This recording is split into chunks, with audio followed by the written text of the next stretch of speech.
אהבת עולם בית ישראל, עמך אהבת. תורה ומצוות, חוקים ומשפטים, אותנו לימדת.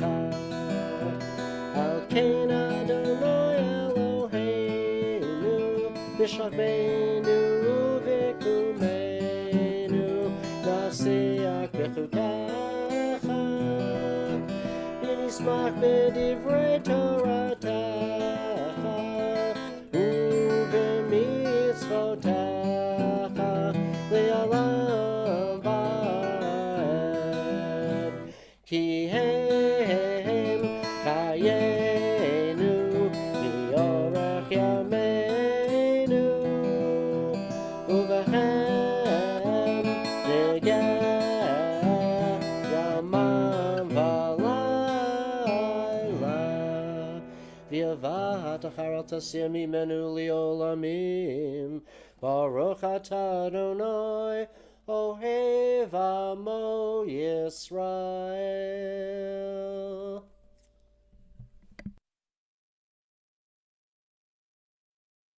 Beautiful, as always. That was especially Very perfect. kindly. And because you were so kind to compliment me like that, I'm going to make you the host. You're sweet. You're a sweetheart. Flattery will get you everywhere here on Zoom with me, let me tell you. Here we are. So it's so great to start in the beginning where it all happens. And it's also, I feel like this book is or these first verses are so open for interpretation and imagination as well. And there's some of the best, I mean, this whole book, the book of Genesis, is so amazing because it's some of the best, just the best, what's the word? Most well-known verses in the Bible and all of the Torah. So here we are. Hold on. Yeah, there we go. Okay. All right. So let me get. All right. So if you take a look at the first in the Hebrew, let's take a look in the Hebrew. Okay. The reishit bara Adonai et hashamayim ve'etz haaretz. Okay. So here is my question for all of you. This is That's the one, right? Yeah. Yeah. If we go to Bereshit, then let's take that letter. Let's take the word. Okay, so this is the very beginning of the Bible, Genesis 1, but it starts with Beit, not with an Aleph. Shouldn't the very first word of the first book of the Bible start with an Aleph, not a Beit? The rabbi explained it, and I can't remember exactly what he said. He said But something. he went through the whole thing about the rabbi. God asked, obviously, the angels of all the different letters, and he said, "No, you can't use that letter. You can't use this letter. You can't use that letter." And they came out with the only letter they could use was above Bereshit. All right, that's an interesting interpretation. Anybody That's else? what the rabbi. That's also- what Rabbi told us the other day. Rabbi Kudan once also mentioned something to the fact that it's supposed to symbolize that perhaps God had tried creation previously, so because it wasn't the first time, that the letter Aleph wasn't used. That's right. We were not the first world he created, right? Something to that. So here's my question for everybody. So I like Gary's. I like that. That's a great one. We're like the beta. We're the beta testing. Right. Okay, so here's my question and this is a philosophical question. Why wouldn't the Bible start with Elohim? That starts with an Aleph. Elohim. Mm-hmm. Instead, it starts with a Beit. Bereshit. Why not an Aleph like Elohim? Which will be the third letter. It's the third. This one, right? Yeah, the third word. The third word. The third word. word starts with Aleph as a. So why doesn't it start Elohim something? So the first letter with the first part of the first letter. But they're talking about in the beginning rather than God. In the beginning. So here's my take to it. Okay. The reason is that God wants us to focus on the creation. So Not that's on him. the beginning. Mm. Okay. Not on God, but in the creation. Okay. Right. Okay. Okay. Second thing is, you take a look at Bereshit, blah, and go all the way out to Haaretz. Count the number of words in Hebrew. How many letters do we have? 4. 1, 2. 7. Oh, 7 in Bereshit, yes. Okay, so no, well, from Bereshit, words Yeah. all the way down to Yeah, there are 7. There's 7 words. the 7 words. What does that tell you? 7. 7 is days in the week. Days of the week. Okay, everything so is 7 is a big number. Very important number. A big number, but remember, God worked for 6 days. And he rested on the 7th day. So it's 1 week, 7 days of creation. Okay, I'm going to become silent from here on. I know. I was going to say, if we're going to do this for every sentence, we'll be here for a couple of weeks. But no, it's great though, and that's really how a lot of the rabbis do it, right? They get into it. Every word is so important. Every word. When you get the Talmud, it's every word. They really go by every word. That's what takes so long. Please. Okay, so who wants to start off? Cynthia, I think you want to start in the beginning. You're still muted, hon. Okay. When God was about to create heaven and earth, the earth was a chaos, unformed, and on the chaotic water's face there was darkness. Then God's spirit glided over the face of the waters, and God said, "Let there be light," and there was light. And when God saw how good the light was, God divided the light from the darkness. God then called the light day, and the darkness night, and there was evening and there was morning, the first day. God then said, "Let there be an expanse in the midst of the waters, and let it divide water from water." So God made the expanse, separating the waters beneath the expanse from the waters above the expanse, and so it was. God then called the expanse sky, and there was evening and there was morning, the second day. God then said, "Let the waters beneath the sky be collected in one place so that the dry ground may be seen." And so it was. And God called the dry ground earth and called the collected waters seas. And when God saw how good it was, God said, "Let the earth grow vegetation, seed-bearing plants, fruit trees on the earth that bear fruit, each true to its type with its seed in it." And so it was.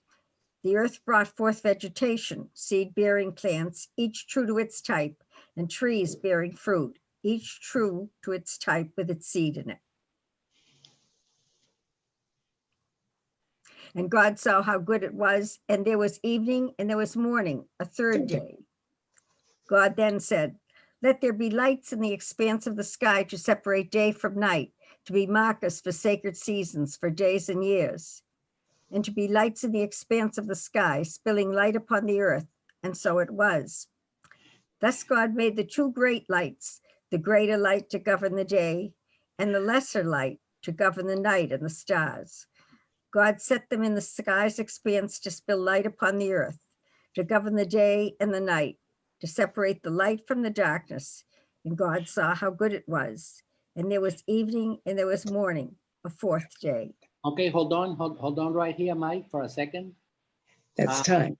Okay, so if you take a look, it says God created the 2 great lights, the greater light to govern the day and the lesser light to govern the night. Sun and the moon. Okay, so why doesn't the Bible say the sun and the moon? He doesn't call it that, does he? No. No, he says the greater light by day, which is the sun, and the lesser light by night, which is the moon. Why doesn't the Bible just say sun and moon? I don't know.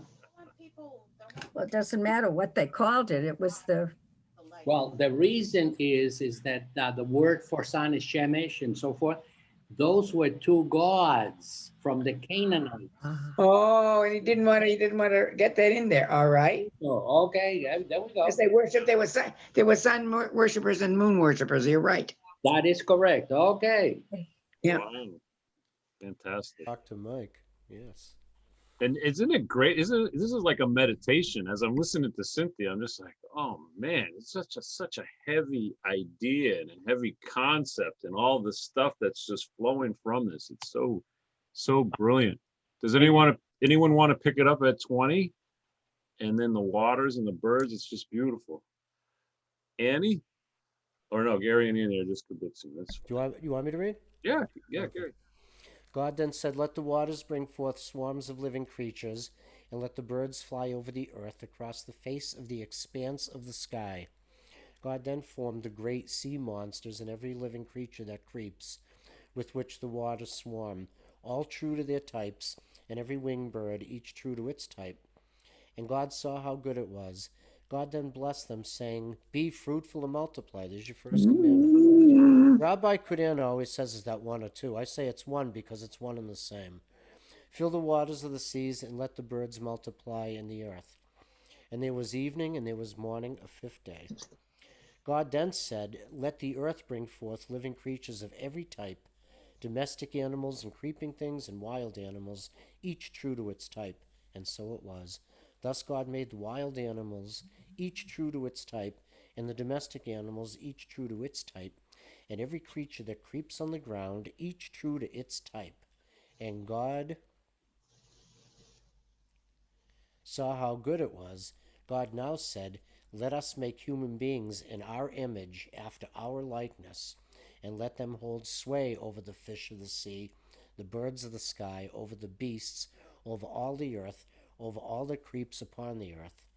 So God created the human beings in the divine image, creating them in the image of God, creating them male and female. Right. God then blessed them, and God said to them, "Be fruitful and multiply, fill the earth and tame it, hold sway over the fish of the sea and the birds of the sky, and over every animal that creeps on the earth." And God said, "Look, I have given you all the seed-bearing plants on the face of the earth, and every tree that has in it seed-bearing fruit. These are yours to eat. And to every land animal, and to every bird of the sky, and to all that creeps on the earth, in which is the breath of life, I give all green vegetation for food." And so it was. God then surveyed all that God had made, and look, it was very good. And there was evening and there was morning, the sixth day, Yom HaShishi. Yeah. Completed now were heaven and earth and all their host. On the seventh day God had completed the work that had been done, ceasing then on the seventh day from all the work that God had done. Then God blessed the seventh day and made it holy, and ceased from all the creative work that God had chosen to do. Excellent. Okay, Michael, let's pause in here for a second. If you take a look at what happened on the sixth day, according to Genesis 1, men and women were created at the same time. Genesis 2 is different, isn't it? We're going to get to that. So why would it be different? Why would it be that on Genesis 2, woman was created Afterwards. from the man? That's correct. I don't know who wrote it, but they were wrong. Okay, which one was wrong? The second one. This one is right. Isn't there a blending of Because Genesis 1 makes God male and female equal And at the same time. at the same time. And at the same And time. in Genesis 2, since the female is created from Adam, basically they're talking about that's how they get the fact that women should be subservient to men. Okay, I accept all of that, but why would we have two different creation stories? I don't know. That I don't know. But Michael, you're a rabbi. Not yet. It was written like that so that we could spend thousands of years trying to figure out why it was That's written like that. correct. Have an argument or two. Maybe two different guys wrote it. That's There you go. You're right. Oh, bingo, bingo. Say it again, please. Cynthia. It was written by men. Bingo. And two different people wrote it, so there were different versions. Oh, yes. And Michael, that's the point that I wanted to bring up so that, we can start thinking about it. But what do you do? What do you do if you're Orthodox? Okay. And you say that every word in the Torah was written by God. That's right. Okay, so Then how do you explain that? okay, so here's my question to you. What is the big difference between Orthodox and Reform? The big difference. Women are not created. I'm not. Okay. Before we get to that, It's the Torah, how the Torah was delivered, when the Torah was delivered, right? Wasn't that the big difference? The Orthodox say what, Mike? The Orthodox say that, quite frankly, I don't know. I think it was. The Torah was written by God. It was a Torah written by God, Reform right? say that it was written by people. Okay, so what Gary just said is correct. Written by God and given to Moses up in the mountain. Up in the mountain, right? Okay, what did the Reform say? That was written by man. Bingo, that's the difference. Say that again. Okay. Reform movement says that the Torah was written by men, not by God. Different authors at different time. Mm-hmm. That is the big difference between Reform. If you notice, when Moses came down from the mountain, the first tablets supposedly he had was written by the finger of God. Came down, he broke them. When he came down the second time, they were not written. It says they were not written by God. Moses wrote them down. Right. So again, there's a human writing the Ten Commandments. That's correct. That's correct. Bingo. I have a question here. You're talking about the two, how do you say that? The two versions of the Torah. Of Genesis. Yeah, Genesis 1, Genesis 2. Right. Going back to that, and most of us do come from an Orthodox background. I never heard anybody really concentrate on two, more on one, like in the part that goes, and God saw that it was good. And, and remember on Tuesday, he said good twice. That's the part that I'm used to. I mean, like my mother always said that Tuesday is a great day for doing things, for passing papers, because it's God said it was good. Anything that was good should be done on that Tuesday. But I have to tell you, I'm not really familiar with this part, which kind of contradicts what just went on. I liked the other way. I don't want to change it. So what I'm again, we haven't got to that part yet, right? So we haven't gotten to Genesis 2. No. Okay, so Michael, before we get to Genesis 2, because we have the Hebrew on the right-hand side. Yes. Now, in the English, we can't tell, because if you start with 2:1, 2:1, 2, says on the seventh day, God, and then it says God, God, God, and when we get to Genesis 2, it's also going to say God. But let's take a look at the Hebrew. What is the word for God in one, right there? What is the word for God? Is it Adonai? Where? Are you here? Elohim. Oh, that's the Okay, so UK Vakin. Or no, Vechalu hashamayim vayaretz vechol tzavam vechal Elohim. Elohim. Sometimes it's Elohim. Okay. And sometimes it's what? Well, Shaddai a couple of times. I know. Well, Shaddai means God Almighty. I know. And then We're talking about Adonai. God. Adonai. It's either Elohim or Adonai. Well, by the time we get to Genesis 2, you know what God is? Yeah. Two things, Adonai Elohim.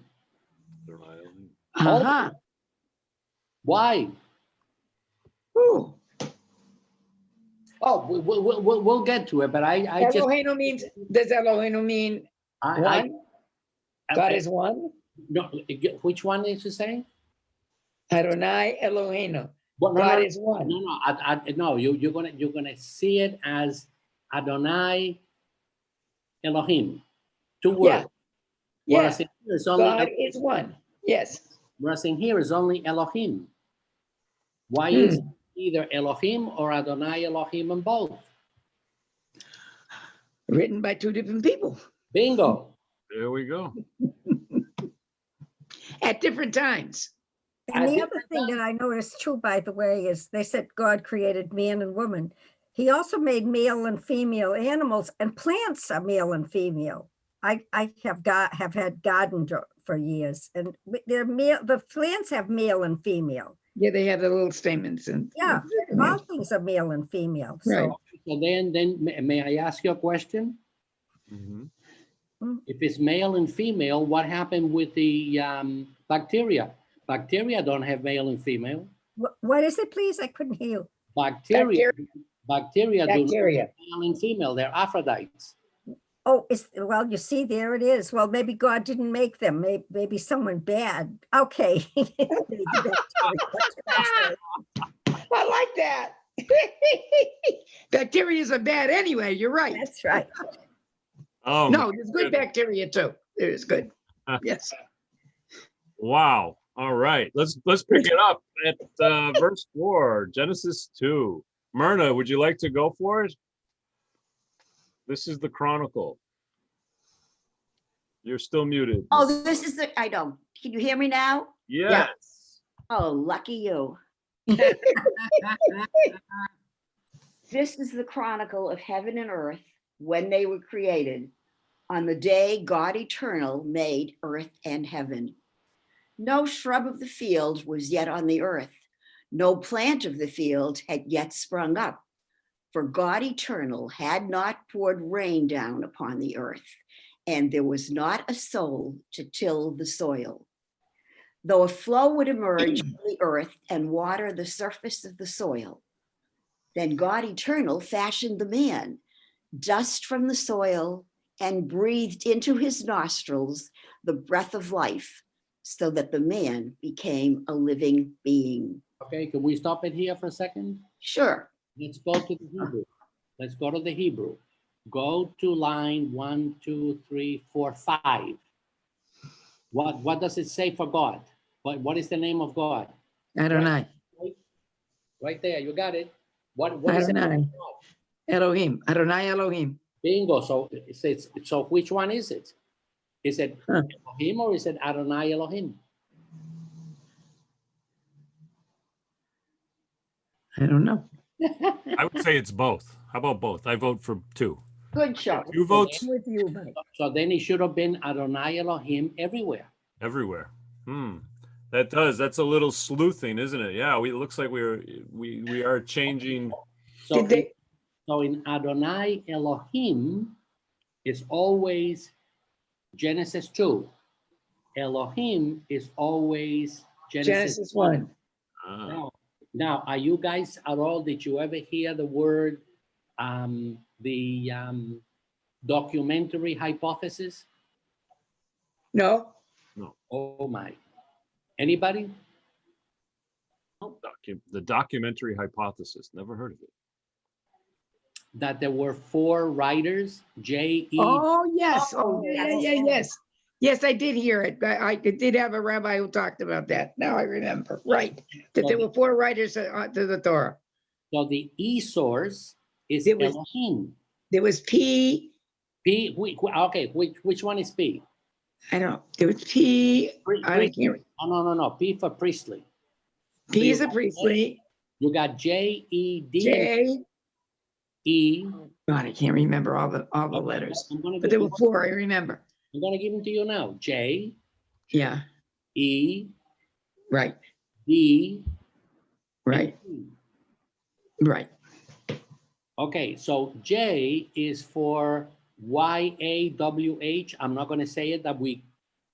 Yeah. Yeah. E is for Elohim. Right. D is for Deuteronomist. And Right, it's for priestly.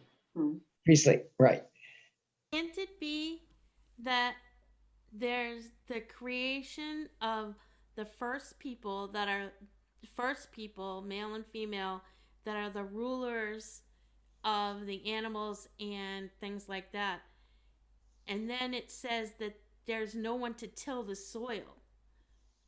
Can't the rulers be not tillers of soil? Can't there be two creation stories? Well, Because the first ones didn't do it, is it in The other first words? ones weren't tillers of the soil. They were the rulers of the kingdom. They were the rulers over the animals and things like that. So there were Doesn't two say sets. they were rulers over them. Doesn't say they were the caretakers of them. They weren't the tillers of the soil. They weren't the planters. They weren't those people. So there could very well be two creation stories. So you're talking about two creations, Yes. two sets of males and females. Yes. Well, there is a midrash about the first wife of Adam was not Eve, Right. it was Lilith. Lilith, right? Lilith, yeah. Okay, but that There are other people besides Adam and Eve and Cain and Abel. okay, but Lilith did not make it to the Bible. No, Right. she sure They didn't didn't. make it to the Bible, but if Okay, if you where read would that you find- story, if you where read would- the first story and it says that God created the rulers, and then you read the second part of the story where God creates the tillers of the soil. Okay, but if we're talking about the tillers of the soil, when did we become the tillers of the soil? Later, when we learned about agriculture. No. Yeah, no. garden. When we got into the Garden of Eden, I'm with Cynthia. Yeah, and Annie. No, when We were always in the Garden of Eden until we were thrown out. we Yeah. were always in the Garden of Eden. When we became tillers of the soil is after we got kicked We out. got thrown out. Yeah, no, it's right here. Let's keep going because I think we'll have somewhat of an answer if we get to number 8. Okay. Because okay, so he made man the tiller of the soil, and then number 8, Bracha. Would you like to pick it up, or Myrna? Why don't you keep going, Myrna? You had such. To the east, God Eternal planted a garden in Eden, setting the man there whom God had comes up with vegetarians had formed. Then out of the soil, God Eternal grew trees alluring to the eye and good for fruit. And in the middle of the garden, the tree of life and the tree of all knowledge. A river went forth from Eden to water the garden. From there it divided and became 4 branches. The first was named Pishon. That one flows around the land of Havilah, where there is gold. The gold of that land is fine. Bdellium is there, and onyx stone. The second was named Gihon. That one flows around the land of Cush. The third was named Tigris. That one flows east of Assyria. And the fourth river is Euphrates. So God Eternal took the man, placing him in the Garden of Eden to work it and keep it. God Eternal then commanded the man, saying, "You may eat all you like of every tree in the garden, but of the tree of all knowledge you may not eat. For the moment you eat of it, you shall be doomed to die." Then God Eternal considered, "It is not good that the man be alone. I will make him a helpmate."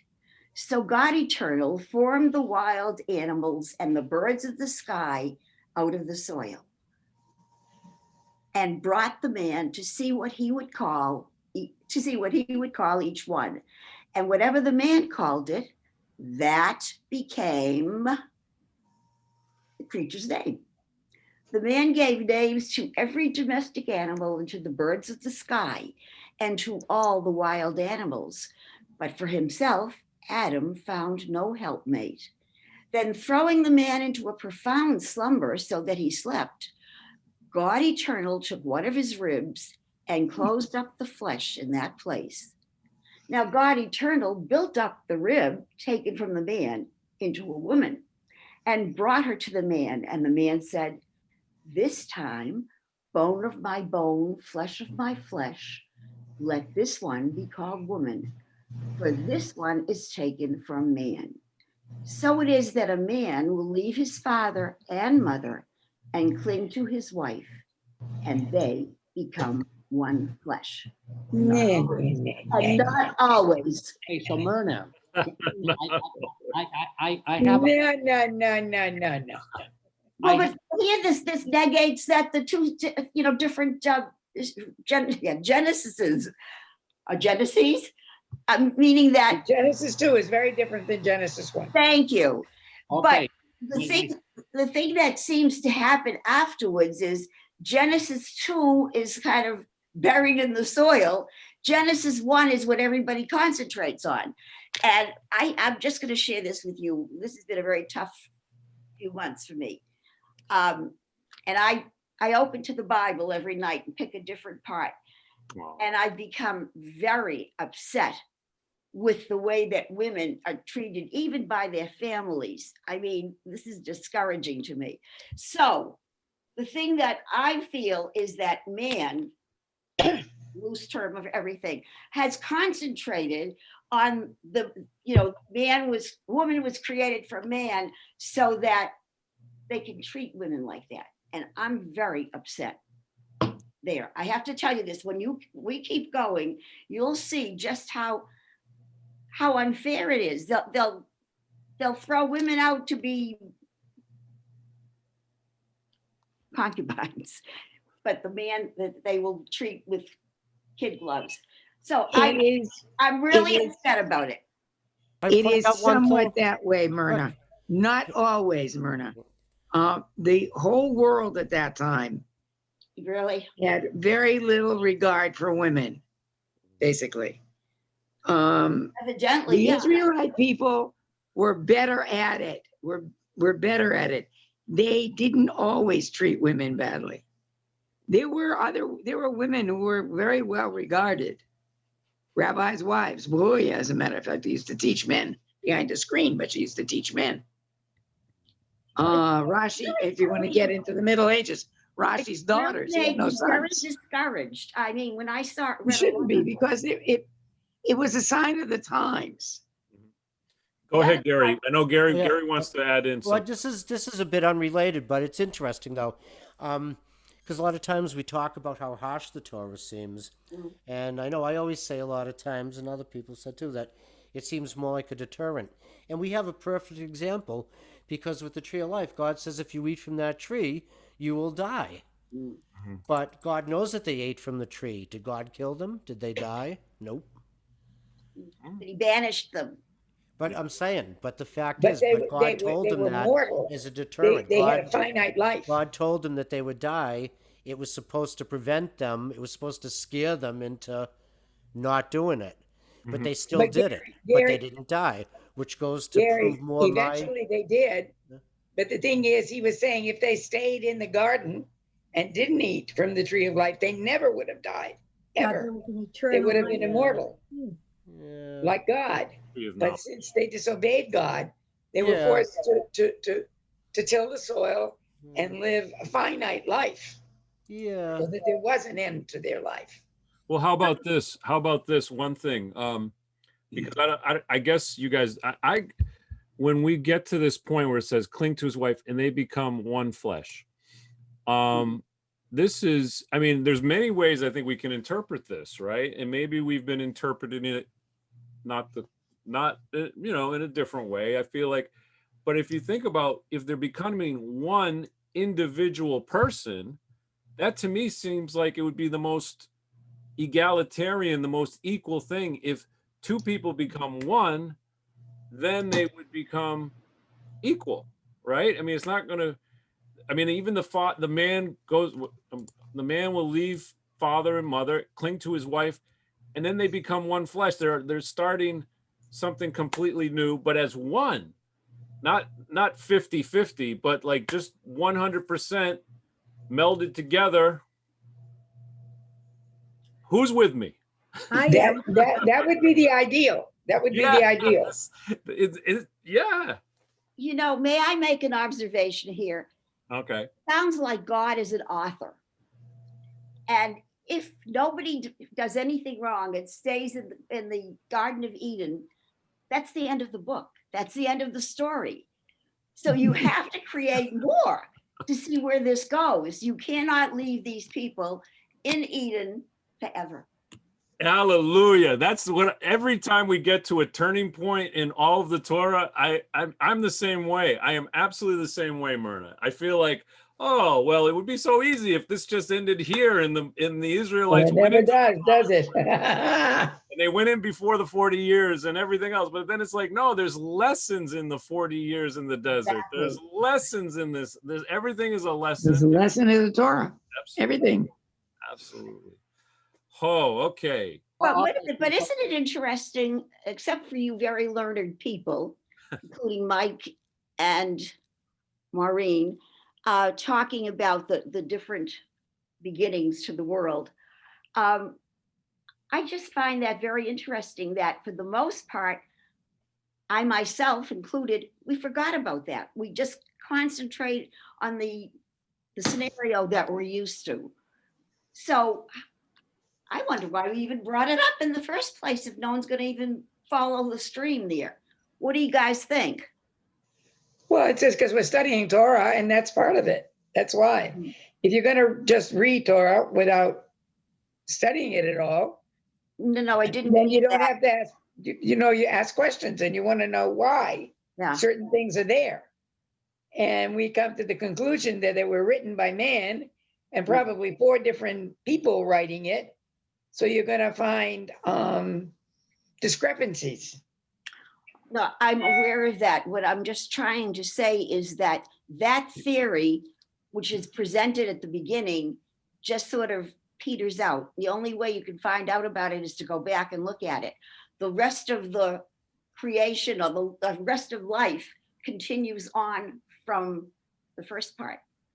All right, Does so anybody Myrna, see it that way? I understand what you're saying. all Yes. right, so Myrna, I have at least a half an answer for you, okay? Half? All right. This thing was written, say, 3,300 years ago, when women were not equal to men. That's true. Okay, as time has progressed, we are now making sure, and women and men are not absolutely the same right now, but we're getting there. Mhm. I think that what this tells us, and this is part of our Jewish theology, Mhm. God did not create a perfect world. God created a world, and we are making the world better. Therefore, we are the ones that are making women equal to men. That's good. Yeah. I Interesting. like that. I like Fixing that. the world, right? Tikkun olam? Is that? Tikkun olam. Right. We are doing tikkun olam. And Michael, I have one additional question. Absolutely. Okay, so if we take a look at 22. 22. Okay. Actually, actually 20. Let's go to 21. Sorry about that. 20. Throwing the man into a profound slumber so that he slept. God Eternal took one of his ribs and closed up Adam's the rib. flesh in that place.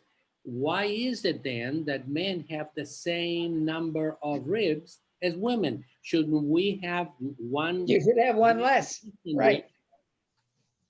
You don't. Mhm.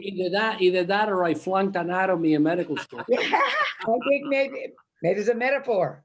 Okay, guys, God can work miracles. And so therefore he just put he grew He put another another rib rib in in there. there. You're So right. here it is. You are right, It is. Myrna. I love it. I love it. You put another rib in there, Myrna. You're right. Absolutely. Rib is in place of chromosome. Just Oh. the wrong name. Wow. Oh, I like Whoa. it. I like it. That's heavy. That's great. Yeah. Getting heavy now, baby. Yeah. Let's go. Brocco, would you like to pick it up at 25? I think we're still at the second chapter. Didn't get very far.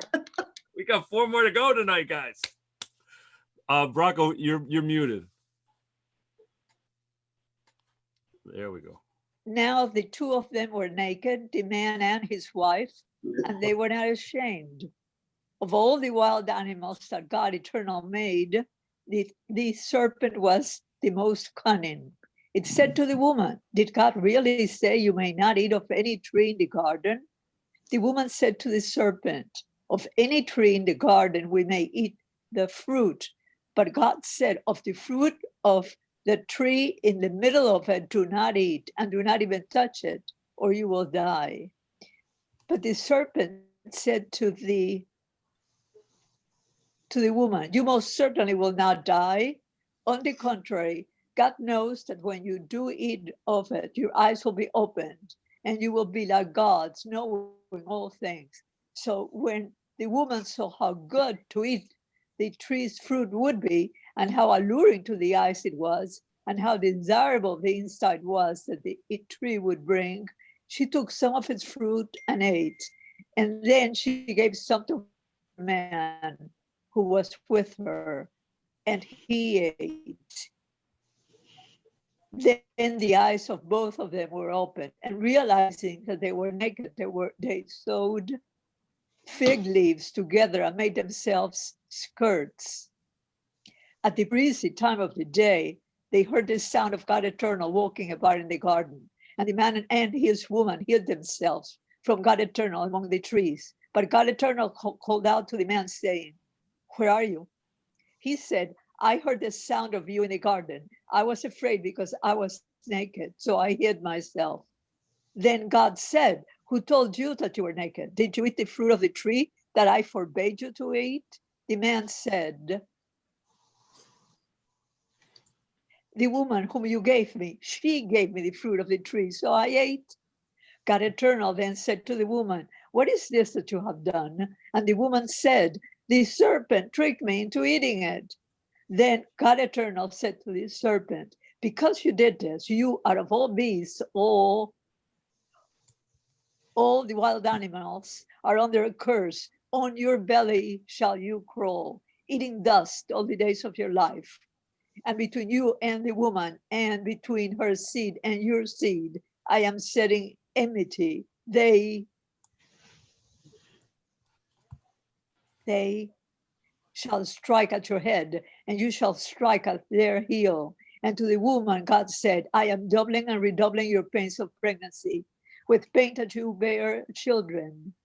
No, with pain shall you bear children. Yet your craving shall be for your man, and he shall govern you.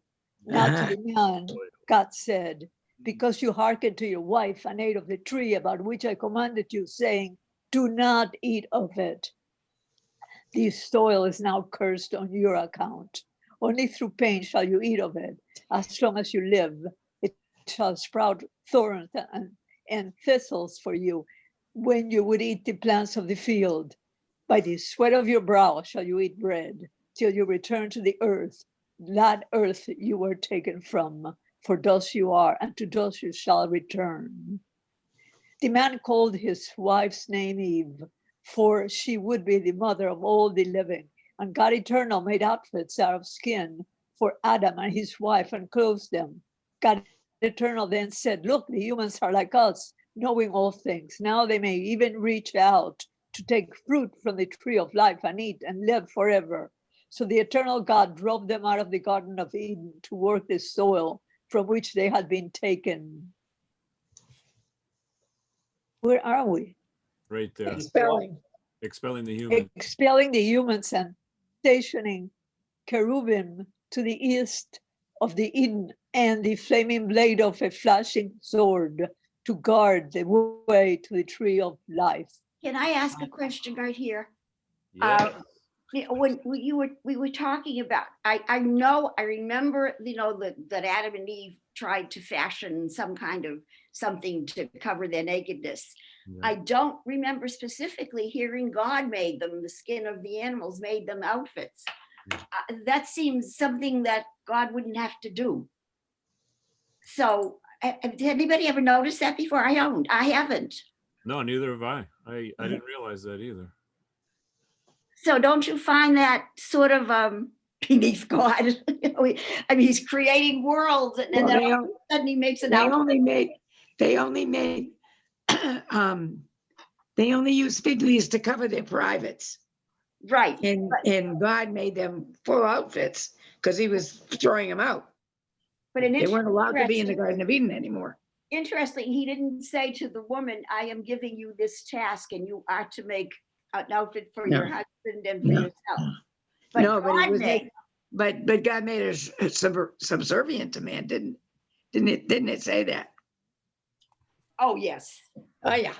All right, so a couple of things here. The way that I was told about this thing that God made animals clothing for them, God made us into the naked ape. And so in order to compensate for that, he showed us how to make clothing.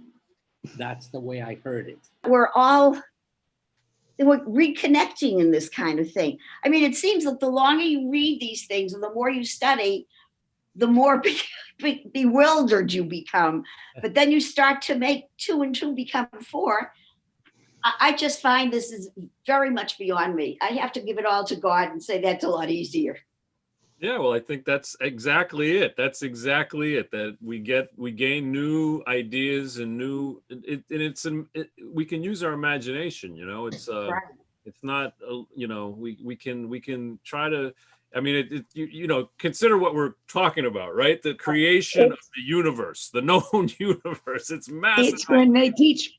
It's the difference when that in the schools, you know, when you're having problems, when they have problems sometimes in the schools, when they want to teach creationism, instead of, there are people who say you have to follow what the Bible says.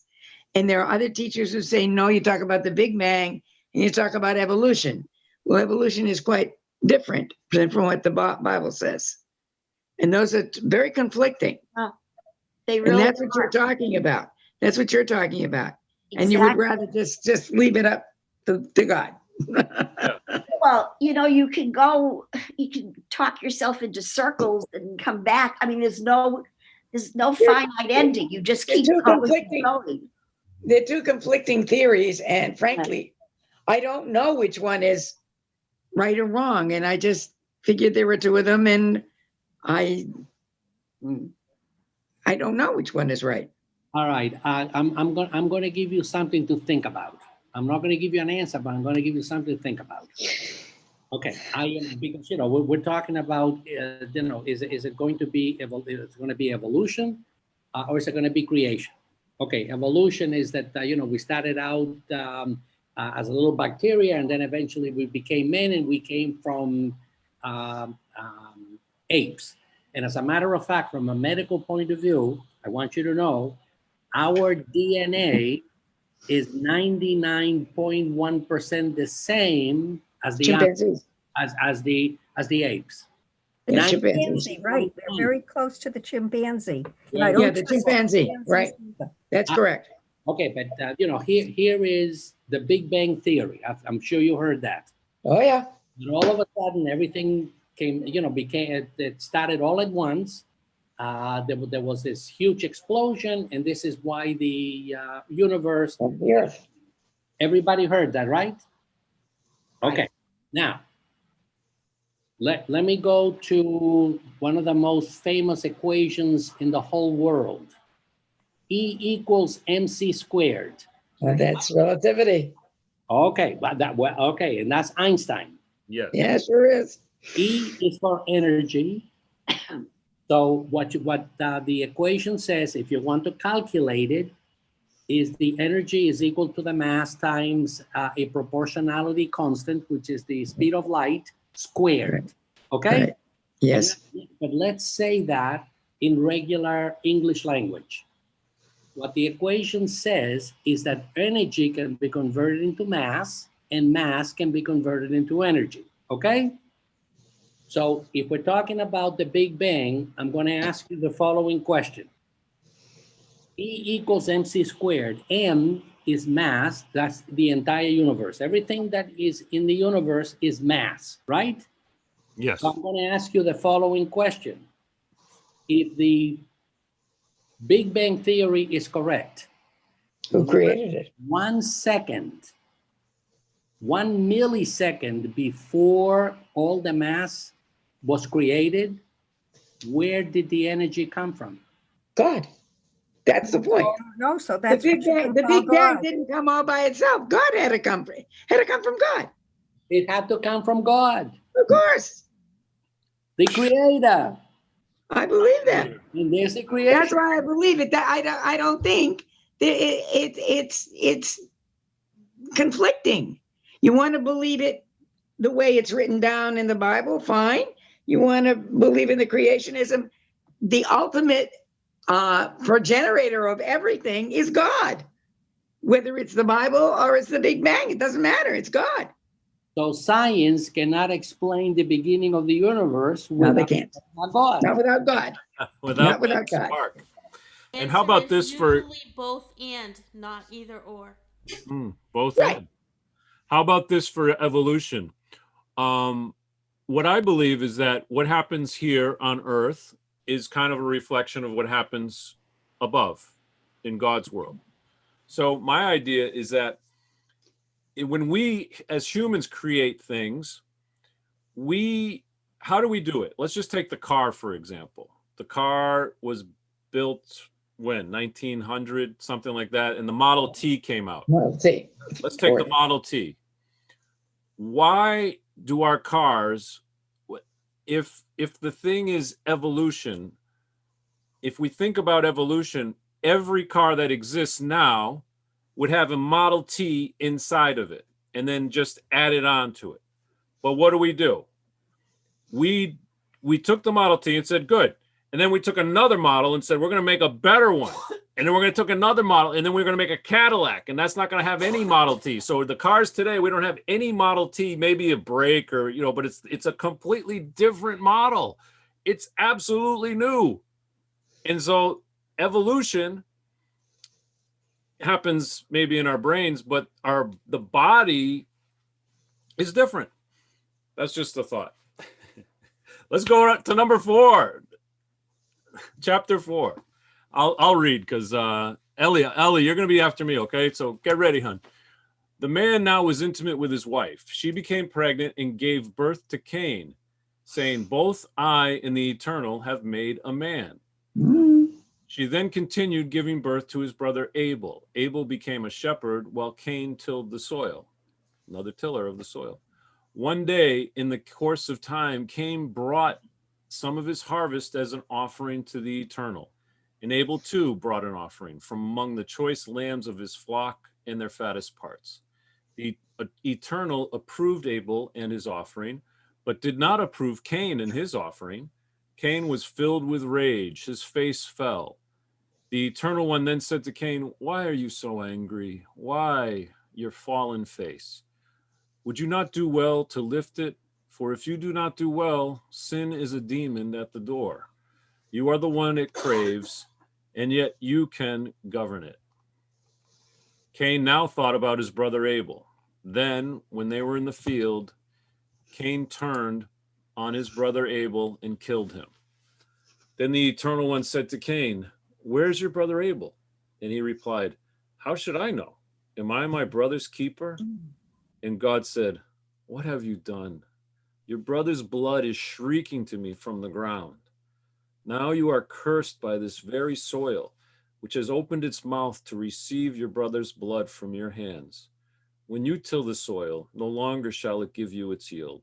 You shall become a rootless wanderer on the earth. Cain then said to the Eternal One, my punishment is too heavy to bear. Seeing as now you have expelled me from the face of the soil, and I must hide from your face, I am become a rootless wanderer on the earth, and anyone who finds me might kill me. Not so, said the Eternal One. Should anyone kill Cain, he would be avenged sevenfold. And the Eternal gave Cain a sign that none who came upon him would kill him. Cain then went away from before the Eternal and settled in the land of nomads, east of Eden. Oh, wow, heavy. It is a heavy thing. East of Eden, wasn't that a movie? East of Eden? That's correct. 50s. Fratricide. The first murder. We've been doing it ever since. We've perfected it. First a murder. And it's funny that God God preferred grain rather than animals. Cain was then intimate with his wife, who became pregnant and gave birth to Enoch. And he became the founder of a city, and he named the city after his son Enoch. And now we get into the Begats. the descendants. Enoch was born Ered. Ered begot Mahele. Begot Methuselah. So just read through all these, right? All those people. And then Tubal-Cain. Tubal-Cain, Smith, progenitor of every artisan who makes copper and iron tools, and Naamah was Tubal-Cain's sister. Now Lamech said to his wives, Ada and Zillah, hearken to me. I have a cousin named Naamah. Give ear to my speech. Because of my bruise I've slain a man, because of my wound a lad. Cain is avenged sevenfold, and Lamech 77. So Lamech is kind of connected to Cain. All right, but Adam's still with us. So can we, Ellie, would you pick it up at chapter 4, verse 25, right there? Adam again was once again.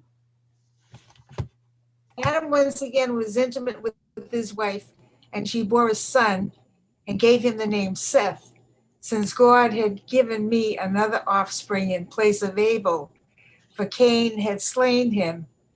As for Seth, to him too was born a son, and he named him Enosh. Then it was that people began to invoke the eternal. This is the written record of the human line from the day God created human beings, making puted, degenerate ways. Oh, that was, I think that was. Likeness of God, creating them male and female, blessing them and naming them humans on the day they were created. Adam had lived 130 years when he begot his likeness after his image, and he named him Seth. After begetting Seth, Adam lived 800 years, and he begot sons and daughters. The years of Adam's life came to 930, then he died. Seth had lived 105 years when he begot Enosh. After begetting Enosh, Seth lived 807 years, and he begot sons and daughters. The years of Seth's life came to 912, then he died. Enosh had lived 90 years when he begot Canaan. After begetting Canaan, Enosh lived 815 years, and he begot sons and daughters. The years of Enosh's life came to 905, then he died. Canaan had lived 70 years when he begot Mahalalel. After begetting Mahalalel, Canaan lived 840 years, and he begot sons and daughters. The years of Canaan's life came to 910, then he died. Mahalalel had lived 65 years when he begot Jared. After begetting Jared, Mahalalel lived 830 years, and he begot sons and daughters. The years of Mahalalel's life came to 895, then he died. Jared had lived 162 years when he begot Enosh. After begetting Enosh, Jared lived 800 years, and written source and on which to base the account. That's Such record. all right. So I think we don't have to go through all these because it's a. They all lived a lot of years, but I think I think that the number of years that they're talking about, I think I think somebody said you can't really call them that really weren't 800 or 900. They were just a long life. Mm-hmm. And that's why they just said it that way. You know what I'm very surprised at? The mark of Cain and how much has been written about that. I thought there was actually more in the Torah about that. It seems that he didn't suffer very much. If You read notice that Midrash, they came. if you read Midrash, the stories about it, there are many stories Really? about it. He did. He suffered a lot. You did, because I know there have been, plays and musicals that were written. Children of Eden talked about the mark of Cain, and Yeah. in this case, we don't even see or hear anything about Eve, and how I know how she would have felt, but there was nothing more coming out of that. But just saying in Midrash, they go into more Midrash. detail. That's the only way. Thank you, because it puzzled me, and I asked myself, where did all these stories come from? Midrash's stories. Yeah, thank you. Great. Does anyone want to pick up till we get into Noah in at 28? Who hasn't read yet? Dr. Maureen, did you read yet? No, I didn't. But my voice is so bad, that's why I don't usually do it. When Lamech had lived 182 years, he begot a son, and he named him Noah, saying, "This one shall console us for our work, for the hard labor of our hands, and for the soil that the Eternal has condemned."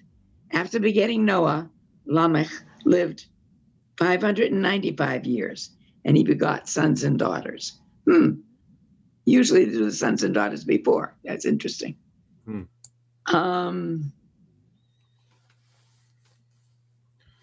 The years? The years of Lamech's life came to 777. Then he died. When Noah had lived 500 years, he begot Shem, Ham, and Japheth. Now, as people began to multiply on the earth, daughters were born to them. And when the divine beings saw how fair they were, the human women, they took wives for themselves as they chose. As they chose. Can I Then ask, the Eternal One said, wait. Can I ask a question? yes. Okay. If we go to 6:1, now as the people began to multiply on the earth, daughters were born to them. And when the divine beings saw how fair Angels. they were, did the angels have relations with humans? Yeah, well, according to this, yes. And that's where they begot giants. Yeah. Or something. So were the angels giants themselves? I don't know, maybe. Because we're all different sizes. That's why men and women are all different sizes. Yeah, but they talked about giants on the earth. Yeah. Where were we? They took wives for themselves as they had chose. Then the Eternal One said, "My spirit will not forever endure the humans, as they are but fallible flesh. Their lifespan shall be only 120 years. The Nephilim were on earth in those days." Those are the giants. And afterward, too, when the divine beings mated with the human women, they were, for them, those heroes who from of old enjoyed great renown. So then were the Nephilim themselves angels? They were hybrids. Because they were sons and daughters of angels? Human and angels. Obviously. Yeah, it's. Were they eunuchs? Because there is no. This is so weird. That how would they have multiplied themselves? They wouldn't. They'd be sexless.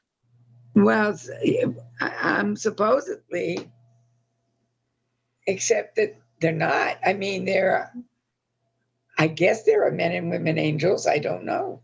Well, now there must be. The only ones I ever knew of were Gabriel and Raphael and all of those archangels. Yeah. The archangels. Michael. Don't forget Michael. That's what I said, Michael. Yeah. There you are, Michael. All right. So do you want to go down to the this is the commentary, right? And what are the somebody do that, because my voice is really okay. terrible. The divine beings at 6:2. This passage is likely a mythic fragment Others translate as the sons of God. Hurrian, a Phoenician and Greek myths told of Titans, supermen of great Right. stature and strength, Yeah. who were supposedly the offspring of unions between gods and mortal women. There are many interpretations of this strange fragment. One old understanding was that these were angels, perhaps fallen ones. Whoa. Another view holds that the text in Genesis 6:2 records an angelic sin, and that Psalm 82, 1, 6, and 7 are references to this incident.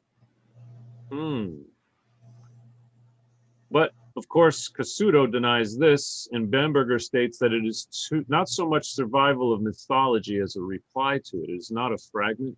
The biblical author disposes of a distasteful subject as quickly as he can.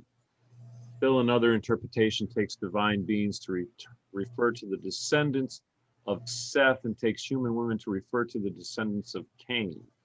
The phrase has also been taken as recording interclass marital unions, sons of the aristocracy, married daughters of the common folk. See, now we're getting boring, right? I like the idea of angels mating with women. Let's stay with the excitement. Let's keep that going. We're going to water it all down? Why?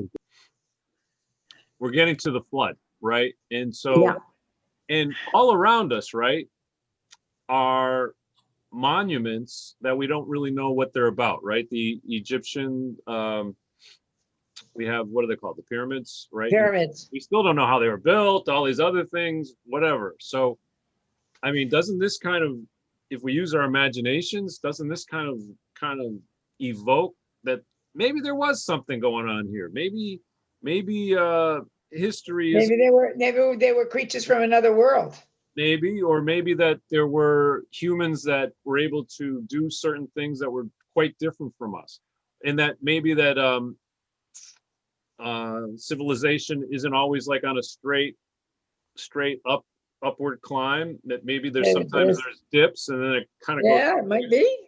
I mean, as the flood in this flood story comes up, and it's like God wipes everything out, so And everything has to start anew, right? so everything comes down again. So it to me, it kind of plays into these ideas that we don't know what happened before. You know, there was obviously something happened because these people aren't quite around. We don't know what the technology that they did to do the pyramids. We don't know a lot of different things. There's civilization, Stonehenge and all those big things there. we don't know. And then there's a place in what's it, Machu Picchu or Yeah. something? Machu Picchu. South Africa. They're in South America. They don't know how they made these huge stones and stuck them together like jigsaw puzzles. They don't even know how they had the technology to do that. So Right. it's a fascinating idea that, well, We talked about astronauts coming. There's all kinds of crazy stuff that goes on. yeah. But I believe I myself personally, if you ask me, I think that we as humans had the ability to do a lot of different things, but even these stories kind of tell stories that have a bit of truth to them, actually a lot of truth, I think, and that the idea is that we tend to fall away and then we tend to use God's gifts for our own selfish purposes, and then God says, nope, I don't like it. I don't like what we're doing, what you guys are doing. So that's just one way to interpret it. And we're gonna wipe you out. So it's kind of sad and scary too at the same time, but Yeah. I don't know. You know, I've taken to watching like the History Channel, the Science Channel, Smithsonian, Discovery. I watch all of those, and it's very, very amazing how, with of course modern technology, they have discovered that a lot of what they're seeing had existed before, because they could tell by the lines that they put, you know, that connect many things that were connected from centuries ago. I don't even know if it's centuries, it's even further than that. Oh yeah, But, thousands of years. Yeah. right. And it shows you that it's not random, that there's definitely a connection. Like Mayan temples, they found all over the world. Mhm. And they're built exactly the same The way. pyramids are exactly the same in some of the South American Exactly. Same as they are in Egypt. I just find that so fascinating. And they're finding actually other civilizations. It always fascinates me, though, that, I mean, a place like Atlantis, they were so far ahead of everybody in terms of what they had accomplished. And they were wiped off the face of the earth, too. Thank you. And then all of a sudden, I think of indoor plumbing. All of a sudden, we had to relearn everything that already had been there before. It's something, isn't Very it? interesting. Yeah, it fascinates me, but The History Channel did a whole big thing about the plagues, too. right. About the scientific basis for the plagues. Well, I think we are in the 11th one. We certainly are. And we haven't finished our parashah. So if we can, does anyone want to do the last? Dr. Michael Zeischer, please. I think if you could start at number 5. Okay. When the Eternal saw how great was the wickedness of human beings in the earth, that the direction of their thoughts was nothing but wicked all the time, the Eternal regretted having made human beings on earth and was heartsick. So the Eternal thought, I will wipe the humans whom I created from off the face of the earth, the humans, and with them, the beasts, the reptiles, the birds of the sky, for I rue the day I made them. But Noah found favor in the Eternal sight. Dun, dun, dun, dun. Cliffhanger. Boom. Come back next week and we'll continue the story of We Noah. will all about Noah and the flood. Okay. Shema Yisrael Adonai Eloheinu. Adonai Wonderful. Wow. Mwah. Amen. Lovely to see you. Lovely Till to next week. Thank you. Yes. Lovely to worship with you. Yes. See some of you It'll be nice Saturday. next week. Maureen, Dr. See Mike, some as tomorrow always, night, maybe. pleasure. Right. We'll see you guys next week. Next week. And what? More Torah. Saturday at 9:30? Yep. Back on. Yashikoach. Yashikoach. Right. Yes. What's that? What's that? Well Well done. done. Well done. Very good. Well done. Have a great night, everyone. You too. All right. You as Take well. it easy, everybody. Bye. Thank you all for Tell being Annie we here. said bye. You.